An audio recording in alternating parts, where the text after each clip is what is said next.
Sahabat setia Gowori yang dikasihi Tuhan, Shalom. Hari ini adalah Selasa 16 Juli 2024. Mari kita bersama-sama menggali semangat, menggali inspirasi hidup, menggali sahabat setia Gowori yang dikasihi Tuhan, Shalom. Hari ini adalah Rabu 17 Juli 2024. Kita akan bersama-sama merenungkan firman Tuhan hari ini yang diambil dari Injil Matius 11 ayat 25 sampai dengan 27.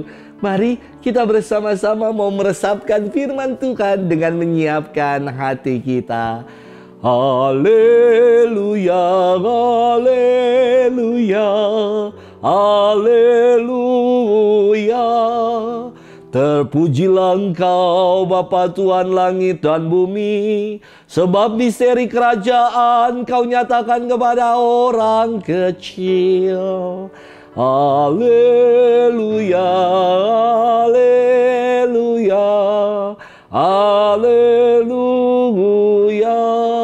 Tuhan bersamamu dan bersama rohmu. Inilah Injil suci menurut Matius. Dimuliakanlah Tuhan. Sekali peristiwa berkatalah Yesus, "Aku bersyukur kepadamu ya Bapa Tuhan langit dan bumi, sebab semuanya itu Kau sembunyikan bagi orang bijak dan orang pandai, tetapi Kau nyatakan kepada orang kecil. Ya Bapa, itulah yang berkenan di hatimu.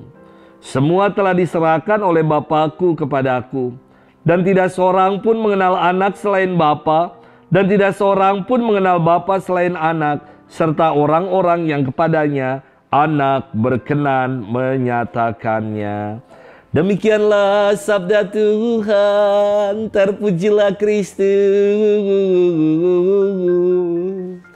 Sahabat setia Gowori yang dikasihi Tuhan, Shalom. Ketika saya bertugas di tanah Papua, hiburan satu-satunya bersama teman-teman sekomunitas, juga di situ ada volunteer, ada anak-anak asrama. Hiburan kami adalah nonton sinetron. Jadi saya tuh sempat juga ya senang dengan sinetron. Namun kenapa kita senang dengan sinetron? Sinetronnya bagus ya. Judulnya Anak Jalanan. Kisahnya buat saya juga inspiratif. Lalu mereka itu kisahnya adalah dua anggota geng motor yang saling berselisih, saling bertikai. Yang satu baik, yang satu kurang baik. Namun ini mengingatkan saya, waduh, dulu kan mantan anak motor juga. Jadi senang sekali nonton sinetron itu. Saudara-saudara, suatu hari ketika kami lagi seru-serunya nonton sinetron Anak Jalanan itu, tiba-tiba kok bunyi genset kami, bunyi diesel kami agak aneh. Dan lama-lama mulai genset itu lama-lama mati total. Gelap gulita di tengah hutan. Lalu saya segera ambil senter menuju ke ruang genset. Wah, segera dengan bak MacGyver saya mulai ngecek semua. Ambil kunci busi. Wes, kunci busi. Dah. Ambil air, isi lagi air di radiatornya. Ambil solar, isi solarnya. Wah, semua udah dibersihkan, busi sudah bagus, semuanya sudah dicek. Lalu tiba waktunya untuk menyalakan kembali genset ini. Genset ini dinyalakannya masih di engkol ya, diputar dulu lalu ditarik. Das! Wah, berat sekali nariknya ya. Perlu keahlian khusus. Saya juga belajar cukup lama supaya piawai. Saya coba tarik, tik, tidak menyala. Kedua, tarik lagi, tik. Apa yang kurang? Anak asrama dia bilang kepada saya gini, "Pater, saya coba sudah." Saya bilang, kau macam tahu-tahu sudah. Pater ini yang lebih tahu, ya kan? Saya coba lagi 3 kali. Tik.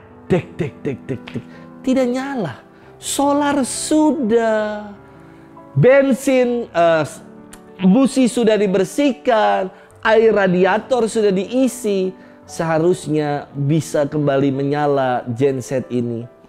Lalu sampai berulang-ulang saya sampai keringetan, tidak juga bisa menyala itu diesel.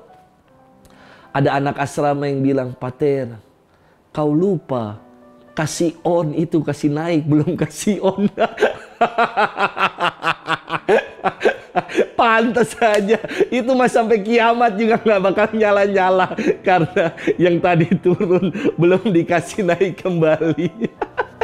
Sahabat setia Gowori yang dikasihi Tuhan, dalam firman Tuhan hari ini, Yesus mengucap syukur kepada Bapa karena rahasia kehendaknya dinyatakan kepada orang kecil dan disembunyikan bagi orang yang bijak dan orang yang pandai.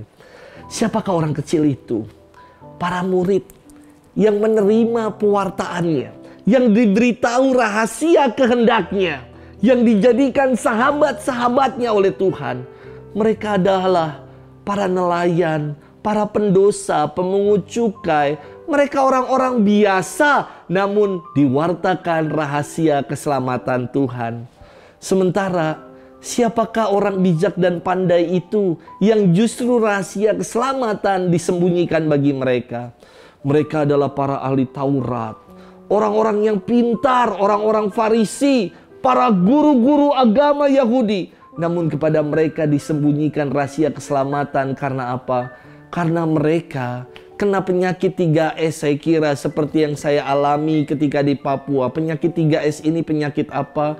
Sombong, sotoy, dan sok tahu. Itu penyakit ini. Ketika orang udah menjadi sombong, sotoy, dan sok tahu, maka merasa diri yang paling hebat, merasa diri yang paling benar, dan memonopoli kebenaran itu hanya pada dirinya sendiri. Saya ketika mau dibantu sama anak asrama, saya katakan, kau macam tahu-tahu kah? Demikian juga dengan pewartaan kabar sukacita yang ditawarkan oleh Yesus bagi orang yang cerdik dan pandai. Pewartaan sabda Tuhan menjadi tersembunyi, tidak bisa dipahami oleh mereka.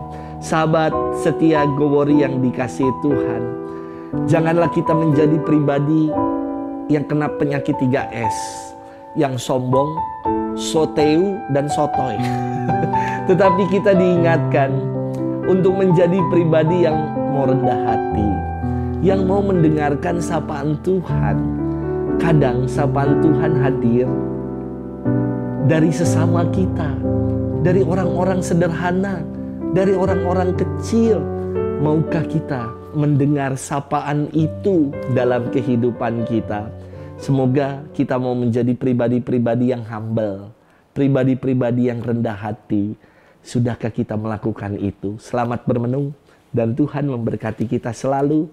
Dalam nama Bapa dan Putra dan Roh Kudus. Amin.